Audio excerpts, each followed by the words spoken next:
Hello everyone. तो कैसे हैं आप सब? और लूसेंट आपको समझ आ रही है कि नहीं? चलिए आज हम लोग लूसेंट में सिंधु घाटी सभ्यता का फर्स्ट पार्ट देखेंगे, क्योंकि ये बड़ी सभ्यता रही है, डेवलप्ड सभ्यता रही है, तो काफ़ी सारी चीज़ें हैं जो हमारे एग्जाम के पॉइंट ऑफ व्यू से इम्पोर्टेंट है। तो हम लोग इसको 2 पार्ट में देखेंगे। आज एक पहला पार्ट आप देखने वाले हैं जिसमें हम लोग इसके बेसिक्स समझेंगे और 15 प्रीवियस ईयर क्वेश्चंस उसको डिस्कस करेंगे। सबसे पहले अगर हम बात करें तो आखिरकार जो सिंधु घाटी सभ्यता है आज से कितने सौ साल पहले थी, कितने मतलब ईस्वी में थी या फिर बीसी में थी, ये सारी चीज़ें हम कैसे जानते हैं, किसके द्वारा इन चीज़ों के बारे में बताया गया, ये पहले समझिए। तो देखिए, काल निर्धारण की जो सर्वमान्य विधि है वो है कार्बन 14 के द्वारा जो कार्बन डेटिंग की जाती है वो, अर्थात जो हमारी सिंधु घाटी सभ्यता है उसका भी काल निर्धारण इसी कार्बन 14 वाली जो पद्धति है उसके माध्यम से किया गया है। और ऐसा माना जाता है कि 2400 ईसा पूर्व से 1700 ईसा पूर्व के मध्य आपको सिंधु घाटी सभ्यता जो है वो देखने को मिलेगी। ठीक है। अगर आपसे कोई पूछे कि चलो बताओ ये जो कार्बन 14 यानी कार्बन डेटिंग पद्धति है इसको सर्वप्रथम विश्व में किसके द्वारा स्टार्ट किया गया, तो सीधे आप बोल दीजिएगा कि अमेरिका के एक व्यक्ति थे, नाम था उनका वी.एफ. लिबी। 1946 में इनके द्वारा सर्वप्रथम इसकी जो कार्बन डेटिंग पद्धति है उसकी खोज की गई। ठीक है। अगर आपसे कोई पूछे कि चलो बताओ जो हमारा सिंधु घाटी सभ्यता है उसका विस्तार कैसे है, तो आप सीधे कह दीजिएगा कि इसका विस्तार त्रिभुजाकार है, अर्थात ये चौकोर नहीं है, ये सीधे सीधे कैसी है, त्रिभुजाकार है। ये आपको यहाँ पे चित्र में दिखाया भी गया है। अगर इसके प्रमुख स्थलों की बात करें तो आप ध्यान से देखिए, हड़प्पा, मोहनजोदड़ो, लोथल, कालीबंगा, ये कुछ प्रमुख स्थलों के रूप में जाने जाते हैं हमारे सिंधु घाटी सभ्यता के। अगर सिंधु घाटी सभ्यता जैसी कोई हमारे यहाँ डेवलप्ड सभ्यता थी इसके बारे में किसी के द्वारा आधिकारिक रूप से घोषणा की गई तो वो कौन व्यक्ति थे, वो हमारे सर जॉन मार्शल जी थे, जो कि उस समय कब 1924 में एएसआई के महानिदेशक थे। किसके महानिदेशक थे? एएसआई। ये डायरेक्ट क्वेश्चन पूछा जा सकता है। 1924 की बात है। सर जॉन मार्शल ये एएसआई के महानिदेशक थे और इन्होंने इस बात की आधिकारिक रूप से घोषणा की थी कि हाँ भाई, सिंधु घाटी सभ्यता जैसी कोई सभ्यता हमारे यहाँ थी। ठीक है। अगर कोई आपसे कहे चलो बताओ सिंधु घाटी सभ्यता की सर्वप्रथम खोज किन्होंने की थी, तो आप सीधे कह दीजिएगा 1921 में राय बहादुर दयाराम साहनी जी के द्वारा सिंधु सभ्यता जो है उसका खोज वगैरह किया गया था। ठीक है। आगे देखेंगे हम लोग, हमारा जो नेक्स्ट पॉइंट है वो क्या है कि आखिरकार जो सिंधु घाटी सभ्यता है उसमें क्या कुछ खास पॉइंट्स हैं। पहली बात तो यही पता होना चाहिए कि 6 मतलब नगर रहे हैं जिन्हें बड़े नगरों के रूप में गणना की जाती है। जैसे एक तो मोहनजोदड़ो, दूसरा हड़प्पा, तीसरा है गणेरीवाला समझ रहे हैं, पाकिस्तान में है, चौथा है राखी कड़ी, धौलावीरा पांचवा है, और कालीबंगन है हमारा कहाँ पे, हमारे भारत देश के राजस्थान में। ठीक है। तो इसको तो हम लोग देखेंगे भी कि आखिरकार ये सब कहाँ है स्थल, इसकी एक लिस्ट दी गई हमारे लूसेंट में, हम लोग उसको अगले वीडियो में देखेंगे। लेकिन आप जाने रहिए कि 6 बड़े नगर थे हमारी सिंधु घाटी सभ्यता में, हड़प्पा, मोहनजोदड़ो, गणेरीवाला, राखीगढ़ी, धौलावीरा और कालीबंगा। ठीक है। कुछ और भी पॉइंट्स हैं, जैसे अगर आपसे कोई पूछे कि चलो बताओ सबसे बड़ा स्थल कौन सा था, तो बिना हिचकिचाए आपको मोहनजोदड़ो ही टिक कर देना है। भारत देश के भीतर अगर आपसे पूछे तो आप सीधे कह देना भाई, हरियाणा के हिसार जिले में जो राखीगढ़ी है वो भारत देश की सीमा के भीतर सबसे बड़ा स्थल है सिंधु घाटी सभ्यता का। ठीक है। वहीं अगर आपसे कोई पूछे कि जो हमारे भारत देश के भीतर जो मतलब कि कौन सी ऐसी स्थल है, कौन सा ऐसा सिंधु घाटी सभ्यता का स्थल है जिसको यूनेस्को की विश्व धरोहर सूची में शामिल किया गया है, तो आप कह दीजिएगा गुजरात का धौलावीरा। कब शामिल किया गया था, तो 2021 में शामिल किया गया, और ये भारत की पहली साइट है जिसको यूनेस्को की विश्व धरोहर सूची में शामिल किया गया है। ठीक है। स्वतंत्रता के बाद अगर आपसे पूछें कि सबसे ज्यादा जो खुदाई हुई है, सबसे ज्यादा जो स्थल खोजे गए हैं वो कौन से हैं, तो गुजरात में जो खोजे गए हैं वही आप बताइएगा कि सर्वाधिक मात्रा में स्वतंत्रता के बाद सिंधु घाटी सभ्यता के स्थल गुजरात में खोजे गए हैं। ठीक है। तो ये पॉइंट्स आपको पता होना चाहिए। इन सबसे डायरेक्ट क्वेश्चन बनते हैं वन लाइनर टाइप के। कुछ और भी हमारी सिंधु घाटी सभ्यता की विशेषताएं हैं और उसकी जो बॉर्डर वगैरह है, उत्तरी वाला बॉर्डर कहाँ पे जाता है, पूर्वी कहाँ जाता है, पश्चिमी, दक्षिणी, ये सब हमारे एग्जाम में खूब पूछा जाता है, उसको भी देख लेते हैं। पहले तो हम लोग ऐतिहासिक वर्गीकरण की बात करेंगे और वहाँ पे जो निवासी थे वो कौन थे इसकी बात करेंगे। अगर हम कहें कि आखिरकार हम इसे कौन से काल में रखते हैं, तो हम सबको पता है कि जो हमारी सिंधु घाटी सभ्यता है उसको हम लोग आद्य ऐतिहासिक काल की संज्ञा देते हैं। क्या? आद्य ऐतिहासिक काल। और ये आद्य ऐतिहासिक काल कौन सा काल है? ऐसा काल जिसके टाइम पीरियड की हमारे पास जो लिपि है वो मौजूद है, उसके लिखित साक्ष्य मौजूद हैं, लेकिन आज तक हम लोग उसको पढ़ नहीं पाए हैं, अर्थात पढ़ा नहीं गया है, बाकी चीज़ें मौजूद तो हैं, उसको हम लोग आद्य ऐतिहासिक काल में रखते हैं। और सिंधु घाटी सभ्यता आद्य ऐतिहासिक काल की ही सभ्यता मानी जाती है। इसी को हम लोग ब्रॉन्ज एज के रूप में भी जानते हैं कि भाई ब्रॉन्ज मतलब कि कांस्य युगीन सभ्यता थी हमारी सिंधु घाटी सभ्यता।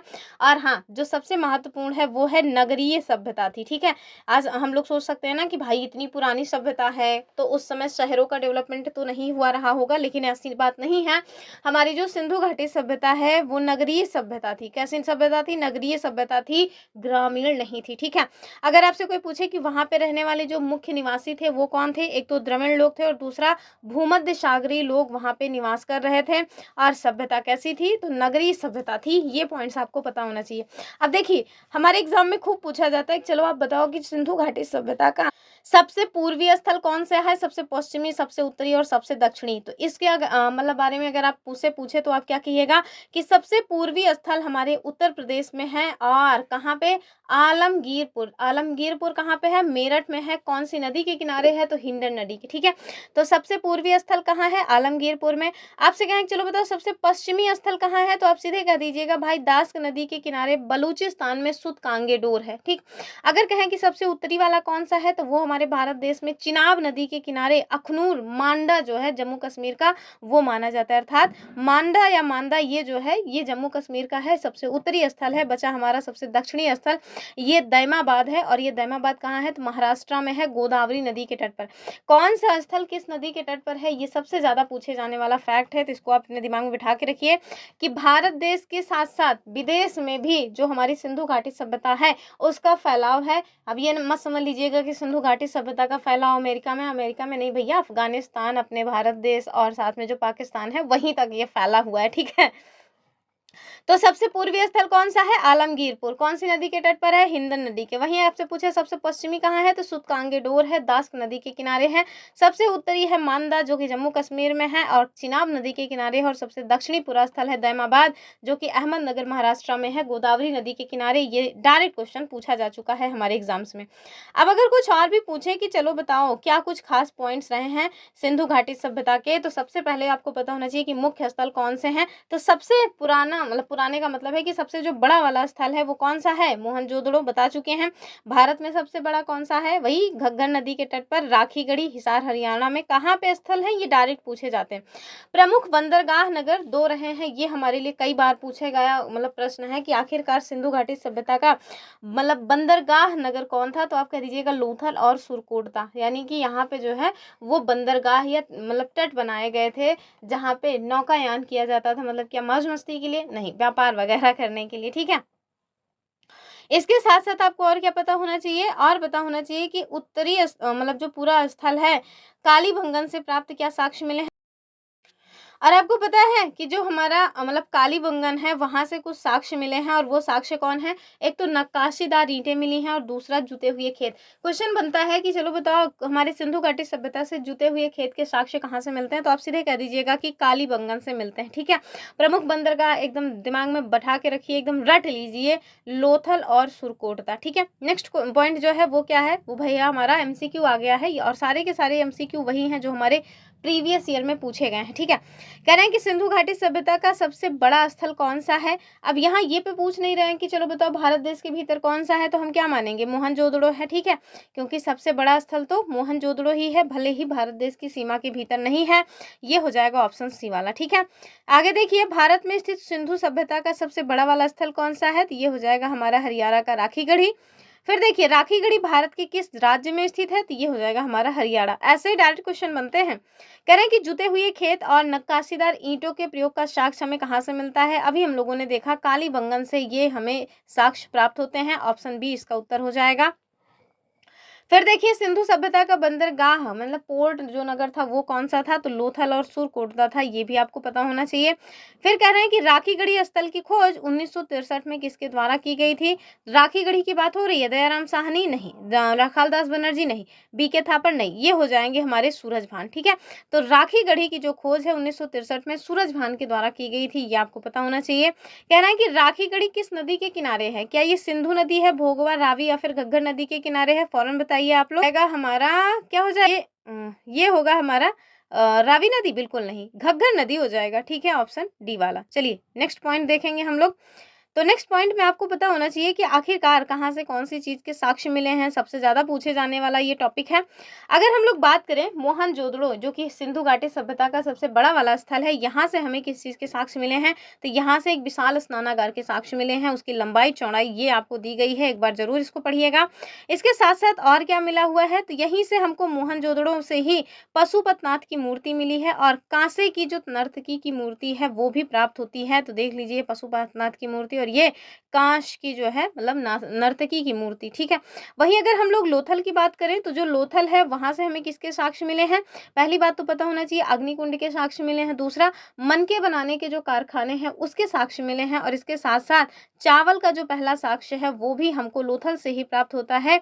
घोड़े के अस्थि पंजर ये भी हमको लोथल से ही दिखाई पड़ते हैं, और घरों के जो दरवाजे हैं वो मुख्य सड़क की ओर खुलते थे, इसका भी साक्ष्य हमको कहाँ से प्राप्त हुआ है, लोथल से प्राप्त हुआ है। ये महत्वपूर्ण है। ठीक है, पूछे चलो बताओ कालीबंगन से किस चीज का साक्ष्य मिला है, तो हमने देखा था भाई अग्निकुंड के साक्ष्य मिले। ठीक है, चलिए आगे देखेंगे हम लोग। चनहुदड़ों से मनके बनाने के कारखाने मिले हैं, हमको पता ही है। सुरकोटदा से घोड़े के अस्थि पंजर, रंगपुर, हाँ ये हमारे लिए महत्वपूर्ण है भाई, रंगपुर से क्या मिला है, तो यहाँ से ना हमें चावल के दाने अर्थात जो धान की भूसी वगैरह है ना उसके प्रमाण मिले हुए हैं। ठीक है, रंगपुर। और इसके साथ साथ जो वनमाली है यहाँ से क्या मिला है, तो मिट्टी से बने हुए हल के साक्ष्य की यहाँ से प्राप्ति हुई है, तो ये महत्वपूर्ण है, कई बार हमारे एग्जाम में इसको पूछा जाता है। और हाँ, अगर क्लास आपको पसंद आ रही है तो लाइक शेयर जरूर करिए, चैनल को सब्सक्राइब कर लीजिए। अगर आप लोग यूपी टेट या सी टेट की कंप्लीट प्रिपरेशन करना चाह रहे हैं तो आज ही हमारे चैनल जुनून पढ़ाई का को सब्सक्राइब करिए। कंप्लीट एसएसटी की प्रिपरेशन हमारे माध्यम से वहाँ करवाई जा रही है। आज से तो वहाँ सी टेट की भी जो क्लास है वो भी स्टार्ट हो गई है, और वहाँ पे हमने हिस्ट्री स्टार्ट किया है। सी टेट का पहला टॉपिक आज कंप्लीट भी हो जाएगा, 3 बजे क्लास होगी। यूपी टेट की क्लास शाम 6 बजे चलती है, तो आप लोग जरूर जुड़िए हमारे मेन चैनल जुनून पढ़ाई का के साथ। चलिए अगर हम लोग कुछ और भी बात करें कि जो हड़प्पा नगर नियोजन है और इसके साथ साथ वहाँ की जो सामाजिक ग्रिड पद्धति है वो कैसी थी, तो सबसे पहले अगर हम नगर नियोजन की बात करें तो ध्यान से देखिए, वहाँ पे जो घरों की बनावट है, दरवाजे और खिड़कियाँ ये पीछे की ओर खुला मतलब कि खुला करते थे, बस एक जगह को छोड़कर, यानी कि लोथल को छोड़ करके हर जगह पर जो घर और मतलब की खिड़कियाँ हैं, दरवाजे और खिड़कियाँ हैं वो पीछे की ओर खुला करते थे। अगर वही बात करें कि चलो बताओ तौल की जो इकाई है वो किसके अनुपात में थी, तो हमेशा ही याद रखिएगा 16 के अनुपात में थी। कौन से अनुपात में, 16 के अनुपात में। ठीक है, उनका खान पान कैसा था, क्या ये एग्रीकल्चर वगैरह किया करते थे, तो हाँ ध्यान से देखिए, इनकी जो मुख्य फसलें थी वो गेहूं और जौ थी। मिठास के लिए इन लोगों के द्वारा चीनी का यूज किया जाता था, नहीं शहद का यूज किया जाता था। ठीक है, इनकी जो लेखन कला है जिसके बारे में मैंने स्टार्टिंग में ही बताया कि यद्यपि लेखन कला मौजूद थी, इन लोगों ने बहुत कुछ लिखा भी है पर हम आज तक उसको पढ़ नहीं पाए हैं, तो वो कैसी थी भाई, पिक्टोग्राफिक थी, अर्थात भाव चित्रात्मक थी। और कैसे लिखी जाती थी, तो दाईं से बाईं और बाईं से दाईं, इस तरह ये लिखी जाती है। अर्थात अगर बड़ा सा पैराग्राफ लिखना है तो उसकी पहली पंक्ति दाईं से बाईं ओर लिखी जाएगी और दूसरी जो पंक्ति है वो बाईं से दाईं ओर। जैसे एक लाइन ऐसे स्टार्ट किए, यहाँ से कुछ स्टार्ट किया, ऐसे गए और फिर यहीं से मुड़ करके ऐसे लिखते हुए आएंगे, फिर ऐसे इस तरह से इनके द्वारा लिखा जाता है। ठीक है, एक विशेष नोट करके वहां पे दिया है कि लेखन कला की उचित प्रणाली मतलब विकसित करने की जो पहली सभ्यता है वो सिंधु घाटी सभ्यता नहीं बल्कि सुमेरियन सभ्यता है। ठीक है, चलिए आगे अगर हम लोग देखें और क्या कुछ वहां से मिली हुई है, पहली बात देखिए कुछ मुहरें और मतलब जो धार्मिक साक्ष्य हैं वो भी मिले हैं। हमारे सिंधु घाटी सभ्यता से एक मतलब आयताकार मुहर मिली हुई है जहाँ पे उर्वरता की देवी के साक्ष्य मिलते हैं और स्त्री के गर्भ से निकलता हुआ पौधा यहाँ पे दिखाया गया है। ठीक है, और हड़प्पा की एक मुहर में एक श्रृंगी जो पशु है उसको भी दर्शाया गया है। ठीक है, यानी एक श्रृंगी अर्थात एक सींग वाला पशु। चलिए यहाँ आपसे कह रहे हैं कि मोहनजोदड़ो से प्राप्त स्नानागार के संदर्भ में कौन सा कथन सत्य है। कह रहे हैं कि ये सिंधु सभ्यता की सबसे छोटी इमारत है, सरासर गलत है। इसके मध्य स्थित स्नान कुंड 11.88 मीटर और मतलब लंबा है और 7.1 मीटर चौड़ा है। ये बात एकदम सही हो जाएगी। ऑप्शन कौन सा हो जाएगा, बी वाला। ठीक है, फिर देखिए सिंधु सभ्यता में अग्निकुंड अर्थात यज्ञ वेदी के साक्ष्य किन स्थानों से प्राप्त हुए हैं। यज्ञ वेदी की बात हो रही है, मोहनजोदड़ो हड़प्पा नहीं होगा। लोथल और कालीबंगन, रंगपुर या चन्हूदड़ो या फिर वनवाली और सुरकोटदा, तो ये हो जाएगा हमारा लोथल और कालीबंगन। ठीक है, नेक्स्ट क्वेश्चन देखिए, कह रहे हैं कि मोहनजोदड़ो से प्राप्त पशुपतिनाथ की मूर्ति के चारों ओर कौन से पशु विराजमान हैं। तो ध्यान रखिएगा, हाथी, गैंडा, चीता और भैंसा है क्या, जी हाँ। ठीक है, ऑप्शन पहला वाला एकदम सही हो जाएगा। फिर देखिए सिंधु सभ्यता की लिपि के बारे में अपवाद स्वरूप क्या सही है। कह रहे हैं ये लिपि बाईं से दाईं ओर लिखी जाती थी या फिर चित्रात्मक नहीं थी, या यह दाईं से बाईं ओर लिखी जाती थी लेकिन एक से अधिक पंक्ति होने पर ये दूसरी पंक्ति बाईं से दाईं ओर लिखी जाती थी। ये बात एकदम सही हो जाएगा, अर्थात ऑप्शन सी जो है वो सही है। ठीक है, फिर देखिए सिंधु सभ्यता के घरों के विन्यास के लिए कौन सी पद्धति अपनाई गई। तो भाई ग्रिड जो पद्धति है वो अपनाई गई थी, यानी कि ग्रिड प्रणाली, ऑप्शन सी। फिर कह रहे हैं कि अपवाद स्वरूप सिंधु सभ्यता का वो कौन सा एकमात्र नगर था जिसके घरों के दरवाजे मुख्य द्वार मतलब कि सड़क की ओर खुलते थे। बताइए, क्या ये लोथल है, हड़प्पा है या फिर कुछ और है। तो भाई ये लोथल हो जाएगा। क्या हो जाएगा, लोथल हो जाएगा। ठीक है, चलिए आगे देखेंगे हम लोग। हमारा अगला क्वेश्चन क्या है कि मिट्टी से बने हल के साक्ष्य हमें कहाँ से मिले हैं। तो हम लोगों ने देखा कि जो वनावली या वनमाली है वहां से हमको मिट्टी के बने हल के साक्ष्य मिले हुए हैं, यानी ऑप्शन बी इसका सही उत्तर हो जाएगा। ठीक है, फिर देखिए सिंधु सभ्यता के लोग मिठास के लिए किसका यूज किया करते थे, उनकी मापतोल की इकाई क्या थी। तो ये लोग मिठास के लिए शहद का यूज करते थे और मापतोल की जो इकाई थी वो 16 के अनुपात में थी, अर्थात ऑप्शन सी इसका उत्तर सही हो जाएगा। ठीक है, तो चलिए 15 क्वेश्चंस भी हमने करवा दिए और जो मतलब टॉपिक था वो भी। तो हमारी ये क्लासेस मतलब कि हिस्ट्री की लूसेंट की जो क्लास है वो थोड़ा छोटी चलती है, और क्योंकि माइंड मैप के थ्रू चीज़ों को कवर करना आसान हो जाता है, जल्दी हो जाता है, तो इस वजह से तेज़ी से ये जो मतलब कि पॉइंट्स हैं वो ख़त्म हो जाते हैं। और हम भी नहीं चाहते कि बहुत बड़ी क्लास हो, क्योंकि आप लोग देखेंगे नहीं। तो आज के लिए इतना ही रखते हैं। आई होप आपने वीडियो पसंद किया होगा। वीडियो पसंद आया तो लाइक शेयर करना मत भूलिए, चैनल को सब्सक्राइब कर लीजिए। फिर मिलेंगे अपनी वीडियो में, तब तक के लिए नमस्कार एंड जय Hind. Education is the only option.